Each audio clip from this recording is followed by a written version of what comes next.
আল্লাহ তুমি আমার গুনাহগার উম্মতকে বাঁচাও। বিশ্বনবী পাগলের মতো একবার হাউজে কাউসারে যাবেন, একবার সিরাতে যাবেন, একবার পুলসিরাতের দিকে, একবার হাউজে কাউসারের দিকে পাগলের মতো দৌড়াতে থাকবেন, তার কোনো গুনাহগার উম্মত যাতে জাহান্নামে ঢুকে না যায়।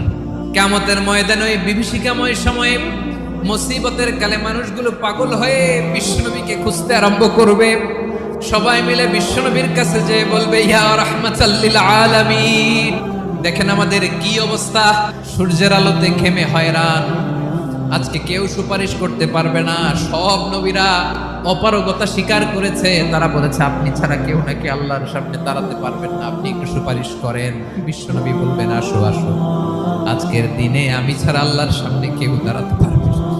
বিশ্বনবী মাকামে মাহমুদে যে আল্লাহু আকবার বলে সিজদায় লুটিয়ে পড়বেন, বিশ্বনবী এমন ভাবে অজর দ্বারায় সিজদায় লুটিয়ে পড়ে কাঁদবেন, রব্বুল আলামিনের রহমতের দরিয়ায় জোশ লেগে যাবে। রব্বুল আলামিন এই দৃশ্য থেকে সহ্য করতে পারবেন না। রব্বুল আলামিন বলবেন, ইয়া মুহাম্মদ ইরফা রাসাক, ও নবী আপনি মাথা তোলেন, যা চাবেন তাই দেব, ওয়াশফা তুশাফা, যার জন্য সুপারিশ করবেন তার সুপারিশ কবুল করে নেব। বিশ্বনবী মাথা তুলবেন, তুলে বলবেন, রব্বি হাবলি উম্মতি, আল্লাহ তুমি আমার গুনাহগার উম্মতকে বাঁচাও।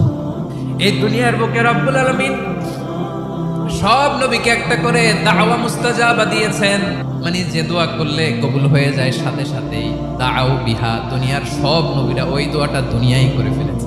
বিশ্বনবী বলেন, আমি করি নাই, আমি আমার স্পেশাল দোয়াটা কিয়ামতের দিন আমার গুনাহগার উম্মতকে সুপারিশের জন্য রেখে দিয়েছি।